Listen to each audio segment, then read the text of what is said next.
Welcome my pupils. Today, for the record, is September the 13th. Today happens to be 521st anniversary of the beginning of the work of Michelangelo on the David, one of the most famous sculptures in the world, his magnum opus as far as statues go. Pretty sure that's what Shadowlands will be remembered for by Blizzard, right? The magnum opus of Blizzard's works. Now we have to do something one last time in Shadowlands before stopping, because there is really no more reason to do so. We might bring back these numbers and this data later on for some comparisons, but for now this is the last time we take a look at Mythic Plus for Shadowlands. We have looked at this the last time a couple of weeks ago, and then we have left Mythic Plus on the side to focus more on the many changes that were happening in the beta of Dragonflight. So going back to how the situation has been in Mythic Plus, perhaps even with an eye on Dragonflight, perhaps looking at how the situations might change or how the situation you wish changed in Dragonflight with the meta of each and every different role for Mythic Plus. Today we are starting in reverse. There you go. I'm showing you a surprise. We're not starting with tanks, we're starting with the ranged DPS. Now, we have something that has continued throughout the expansion, as you can see even in all of the keys, just by looking at all of the player base that enters Mythic Plus. We have Hunters, Mages and Warlocks as the most popular of the classes. Now, I don't think, for as much one might hope, I don't think this is bound to change in Dragonflight. If you take a look, what a surprise. The least played classes are the three hybrids. So you have Shadow Priest, who has only one option to play DPS, you have Elemental Shaman, who has only one option to play ranged DPS, and then you have Balanced Druid, who only has one option to play ranged DPS, and they all three happen to be the least played. Now, to be perfectly honest, this actually has not been true for this expansion fully, because Balanced Druid has had its reasonable time to shine. Balanced Druid was the most popular alongside Mage in Season 1, and it was the second to third most popular in Season 2 as well. So definitely, even while being a hybrid spec, they still had their go at popularity. So really, what we are trying to say here is that it's only Shadow Priest and Elemental Shaman that did not get their spot in the limelight when it comes to Mythic Plus meta, which is ultimately what I hope happens in Dragonflight for these two specs to gain some recognition, right? The rest of the meta for this season has been pretty much the same, even going higher in keys. In case you haven't forgotten already, Destruction was dominating the spot for ranged DPS. This season, in Season 4, Destruction has received a couple of rounds of nerfs over time, so now they have been contrasted a little bit more by Demonology within their own class. Hunters are still very popular even at high keys, and so is Fire Mage. For the highest of keys, the top level keys, it's still mostly just Demonology, Destruction and Fire Mage. All of the other specs drop down by quite a lot compared to them, which is something definitely I don't want to see repeated in Dragonflight. I hope Blizzard takes precautions to find ourselves back in this type of meta, if anything just for variety. I'm sorry if you're a Warlock main, but if there is one thing I don't want to see, that regardless of the class, regardless of the spec, I don't want to see the same specs in the meta, in the same meta again in the next expansion. You want some more freshness, right? The discussion is quite similar in the Melee DPS camp, although I think it's a bit worse, because if you saw the general choices of the players for the range, it was actually quite even. Yes, of course, as you start going higher in keys, some of the specs we mentioned start dropping significantly, but here you can see that even in all keys, even across all the player base, there are some specs that are significantly losing out to others.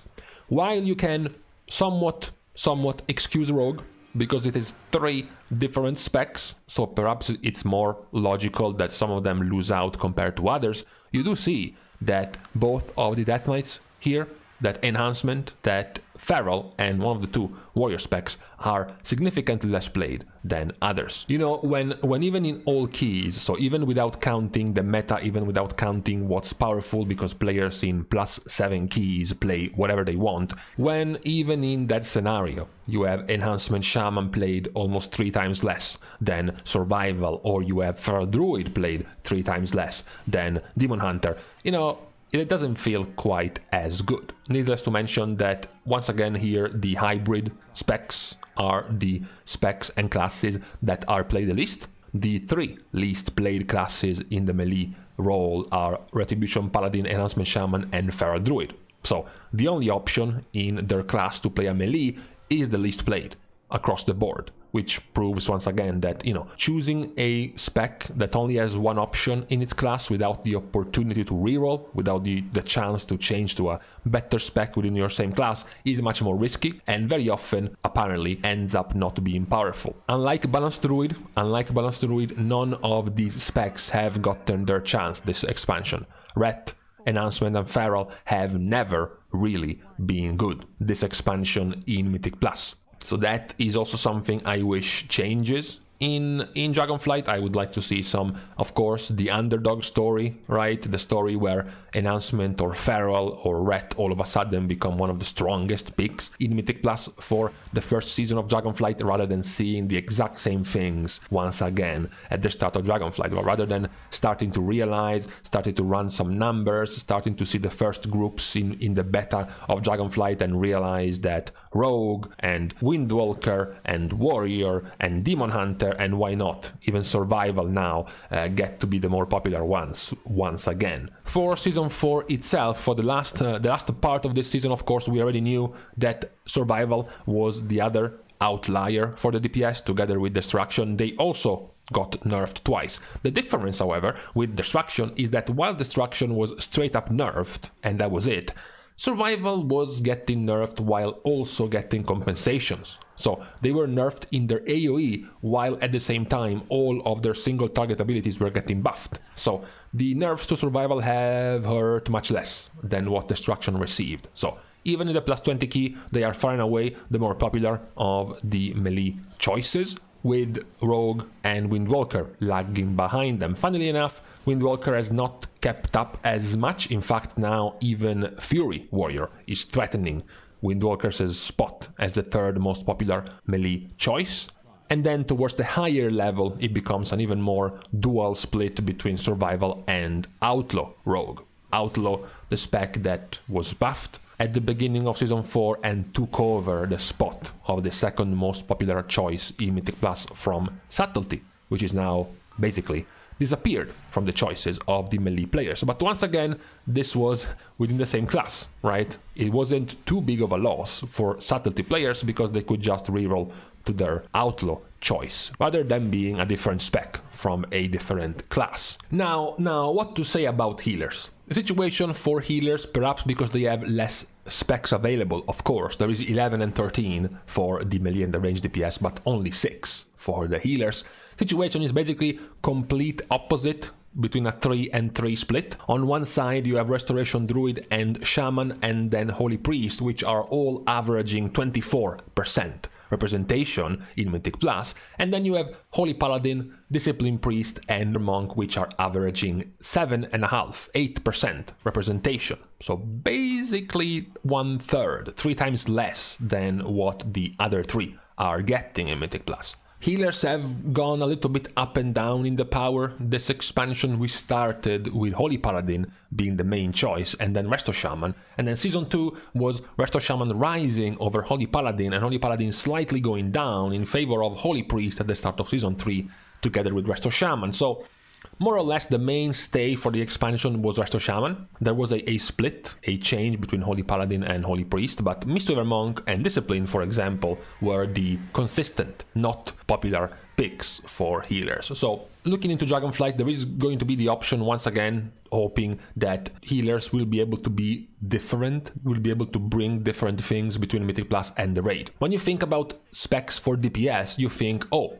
a lot of single target, right? A lot of burst, single target damage makes me popular in the raid, and then a lot of AoE, a lot of burst AoE makes me popular in Mythic Plus. For the healers, it's more or less a lot of raid healing and powerful raid cooldowns make me popular in raid encounters, while a lot of damage and powerful buffs make me popular in Mythic Plus. So it's a much easier way for Blizzard to develop healers that are powerful in Mythic Plus or healers that are powerful in the raid. So far, we haven't really seen that drastic of a change, so you still have Holy Priest potentially with a lot of healing, a lot of raid healing, and a very powerful cooldown in the form of Power Infusion staying in the game, which is likely, could still likely play a big role in Mythic Plus. The more question mark, the bigger question mark for the meta of Dragonflight will be the damage. Many specs that are currently at the top. As you see, even as we go into the plus 20 range, it's still Shaman, Holy, and Restoration Druid, and then even when you go into the plus 25 keys, it's even more tilted in favor of Holy Priest, with the only other spec standing out is Resto Shaman. Even in this situation, the specs with damage in this expansion are losing it. All of it is going to be lost in Dragonflight. Holy Priest is going to be losing the Boon of the Ascended damage completely because it's not a choice in their talents. Resto Shaman is going to lose the Deep Tremor Stone Earthquake Legendary and is going to lose the Vesper Totem and Raging Vesper Vortex Covenant ability and Covenant Legendary combo. So all of the damage that made them there, made them rise to where they are, is gone in Dragonflight. So there is now essentially Wild West in the terms of damage for healers. A big reset in Dragonflight. We don't know just how much damage is available to the specs right now, which might also be what defines which healers become meta, purely because of the damage that will be available to them. Lastly, in our reverse list, we have the tanks. So the tanks are, as I kept saying, this entire expansion, by the way, are the best. Tanks, as far as classes of different roles go, has been the most balanced out of all of the different roles. As you can see, even from here, it's much more smooth compared to other roles. Even in the choices of all the key levels, you can see how balanced and how even all of the choices are for tanks. You have the 23% as the top pick and then 11% as the bottom pick. It's much more short. The gap between the best and the worst is much of a shorter gap compared to the other roles. One could ask, why then? Why then every time, even if this looks so balanced and so even, once we start going into the plus 20 range of keys, we see Death Knight becoming more popular, and then Guardian Druid and Vengeance Demon Hunter and Protection Warrior losing quite a lot. And once we enter the highest of levels, it's a ridiculous almost 60% for Blood Death Knight, and the only other tanks you can even see once in a while are generally Prot Paladin and Brewmaster Monk. What makes this representation even worse is that once we go into the raid, yes, I had to ask my other self from the raid videos if I could borrow this list right here. Even in the raid, as you can see, Brewmaster and Blood Death Knight are dominating all of the tanks. So this expansion, even though it starts in the most balanced situation ever, ended up being one of the most dominated seasons ever by just two specs, Brewmaster Monk and Blood Death Knight. There was only one stint at the start of the expansion from Vengeance Demon Hunter, and then one from Guardian Druid towards the end of Season 2 of Mythic Plus. I have talked about this multiple times. It often has to do with the buffs and debuffs that tanks can bring in the raid. Tanks for the raid are often brought not because they are strong tanks, not because they are good tanks for the raid. Very often tanks in Shadowlands and in previous expansions have been brought as a fill the gaps of which buffs and debuffs we are missing. For example, Windwalker has historically been a terrible raid pick. Mistweaver has historically been a terrible raid pick. What does this mean? The raid still needs a monk debuff to put on the enemies, which means let's just grab a Brewmaster Monk. Historically, Guardian Druid brings nothing to the raid. Historically, Protection Paladin brings nothing to the raid. So why don't we just grab a Death Knight with Anti-Magic Zone and Grips? That's usually the mentality for raid compositions. The tanks have been just picked to fill holes. And unfortunately, this expansion, the two tanks that were brought to fill the holes of the buffs and the debuffs in the raid also were the most popular ones in Mythic Plus, which created a little bit of a stagnant meta in both activities in PvE. So that's also one thing I hope changes, even with the rework, which I'm still doubting. I'm not still quite sold on the rework from Blizzard on making more specs bring more powerful things. So now maybe more tanks will be more valuable. For example, now you have Guardian Druid bringing Mark of the Wild. So perhaps you don't have or you don't want a Balanced Druid or a Resto Druid in the raid. Feral Druid, let's not even talk about it. So you might still want a Guardian Druid for the Mark of the Wild. Maybe just like the start of this expansion, Season 1, Havoc is awful, so you still want the Demon Hunter debuff, which is why Vengeance is meta, because Havoc was awful. So maybe there are gonna be more reasons to bring different tanks in the raid, which might also shape the popularity of Mythic plus tanks a little bit differently and make it a little bit more varied compared to what we have seen recently. These would be my main interests looking at Mythic Plus with the next expansion in mind. My first topic of discussion, my first topic of interest would be looking at how many of the specs end up changing in power, changing in priority, right? How many of the current top specs will still be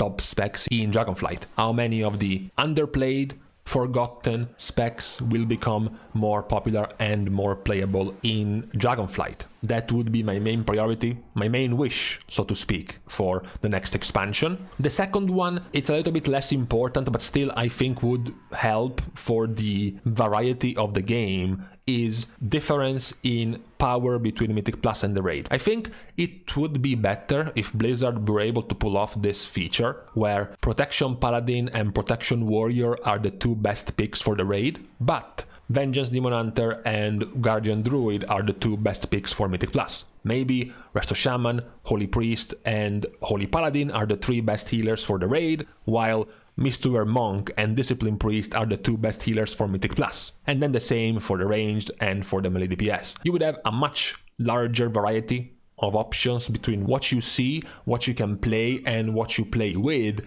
in the two different activities of Raid and Mythic Plus, other than seeing the exact same picks in the two activities. You see the same tank in the Raid and then the same tank in Mythic Plus. You see the same healer in the Raid and then the same healer in Mythic Plus. You see the same Survival and Destro bunch in Mythic Plus and then the same in the Raid. I think that would be overall better for the game, which is my second wish, my second hope for Dragonflight Season 1. So with this, we are done with the last of our videos, the last of our recaps for Mythic Plus. As I said, it is being the last one with a window, with an eye on the next expansion, with some hopes and some wishes on what could be done to improve the situation in Mythic Plus. Of course, let me guys know what you think about the situation in Mythic Plus, which of the specs you are tired and bored of seeing constantly in this activity and what you would like to see different come in Dragonflight. Perhaps you are okay with certain specs, perhaps you don't mind seeing Holy Priest meta in Dragonflight again, or you don't mind seeing Survival Hunter being meta again, but you can't stand Death Knight or Resto Shaman or Destrolock being meta again in Dragonflight. Of course, as usual, a round of applause to all of the Patreon supporters included with new entries for the last few days. You are allowing me guys to continue to produce content for WoW. In case you were worried, I'm just here as a reminder. I am of course the CEO, patron protector of the No Beta Foundation. Of course, you can support even more by liking and commenting down below on this video, as well as subscribing to the channel. That is also quite the help for the growth of the channel. And lastly, you can support me by following me on Twitter, as well as subscribing to Patreon right down at these two links. With this said and done, thank you again for watching. See you guys soon, and in the meantime, soon enough, they will have to be starting handing out beta keys for Dragonflight, which is eventually when I will get in. And that's the time where I will make my Rage at Blizzard video, because they deserve it. For once, they truly deserve it.